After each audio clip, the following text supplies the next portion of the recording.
Otro cubano que regresaba de Cuba fue arrestado en el aeropuerto de Miami por antecedentes penales que tenía desde hace ya mucho más tiempo. Ya había cumplido su sentencia, tenía ese récord por el cual ya había cumplido, pero al regresar, al viajar a Cuba y regresar a Miami, pues fue detenido por las autoridades en el aeropuerto. La noticia fue revelada por el periodista cubano Javier Díaz, quien publicó en sus redes sociales este incidente. Ya había publicado anteriormente el de una mujer que también, con un récord criminal de hacía 15 años, viajó a la isla. Al regresar, las autoridades vieron ese récord, la pusieron en detención y abrieron un proceso para retirarle la residencia. Les voy a poner lo que dijo el periodista Javier Díaz, primero para que sepan más o menos de qué estamos hablando. Y se fue a Cuba a ver a su tía que estaba enferma y cuando viró, lo cogieron en el aeropuerto de Miami. Lo dejaron 5 días ahí y después pasaron para Alcatraz, donde después fue trasladado a una prisión federal. Se encuentra en una detención federal. Ya estamos hablando con abogados, pero nos cobran bastante caro. Ese fue el testimonio de una persona que, bueno, que su familiar fue arrestado. Nosotros preguntamos a la abogada Claudia Cañizares en relación al caso anterior de la mujer que fue detenida al regresar con un récord criminal ya de hacía mucho tiempo, por el cual ya había cumplido sentencia, pero seguía siendo residente permanente, había viajado en otras oportunidades a Cuba, el cual podría ser el caso también de esta persona, pero en este momento a su regreso sí lo detuvieron las autoridades. ¿Y qué es lo que está pasando y qué puede pasar? La realidad es que, según la abogada Claudia, cualquier persona que no sea obviamente ciudadano, si eres residente permanente, tú sigues siendo un arriving alien a los Estados Unidos, es decir, eres un extranjero pidiendo admisión, y si el oficial detecta algo a tu entrada que te hace inadmisible para ingresar a los Estados Unidos, podría ponerte en un proceso, que es lo que está pasando. Después, obviamente, ese proceso no quiere decir que te van a retirar inmediatamente la residencia. Tienes que ir ante un juez, tienes que explicar tu caso, tienes que demostrar que tu viaje está justificado.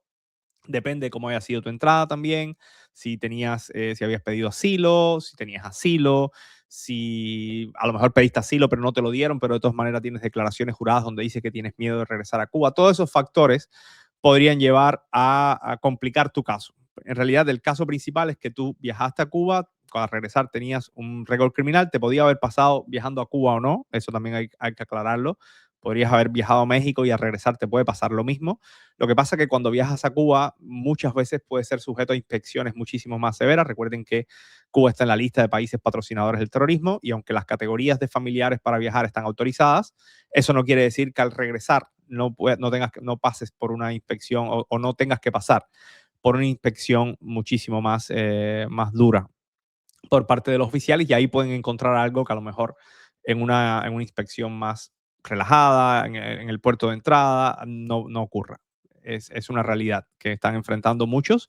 La recomendación de los abogados y en especial de la abogada Claudia Cañizares es que antes de viajar, aunque hayas viajado en el pasado y creas que no tienes problemas, si en algún momento tuviste un problema con las autoridades, fuiste arrestado, tienes récord criminal de alguna manera, aunque sea un acuerdo con que hayas llegado con la fiscalía, pero que te declaraste culpable, pues consulta con un abogado de inmigración antes de viajar para ver si ese récord te hace inadmisible en los Estados Unidos.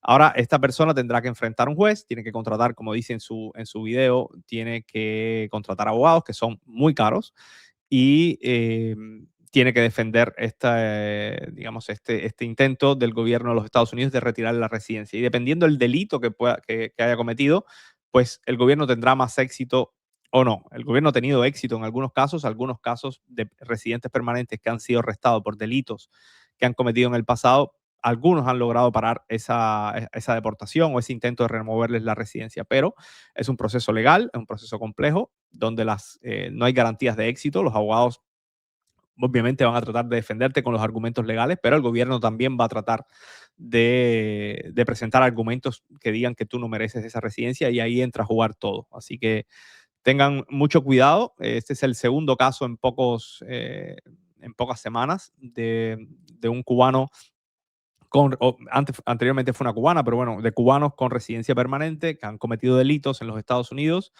que el gobierno en su momento, cuando cometieron el delito, no les quitó la residencia permanente o no intentó quitárselas, pero que ahora con la política de tolerancia cero, pues sí estamos viendo casos de personas que al regresar de un viaje al exterior, en este caso, estos dos casos que hemos visto son de Cuba, pero repito, puede pasar si viajas a cualquier país. Pues bueno, han sido detenidos, arrestados y tienen que pasar, a veces pasan meses en detención. Hay casos de no cubanos que han pasado 2, 3 meses en detención. La persona que vimos en el video anterior llevaba también ya algunas semanas detenida por este incidente, porque hasta que el juez no determina que puede ser liberado, pues tienes que mantenerte en detención. Las cortes están colapsadas, hay muchísimos casos y eso complica muchísimo tu posibilidad de salir, o al menos incluso de salir bajo palabra, con un parol, mientras se resuelve el caso. Se complica, las audiencias te las dan con mucho tiempo y entonces todo el resto de la espera la tienes que pasar en un centro de detención federal. Muchísimas gracias a todos, gracias por vernos, gracias por seguirnos y aquí nos vemos con más videos y más noticias.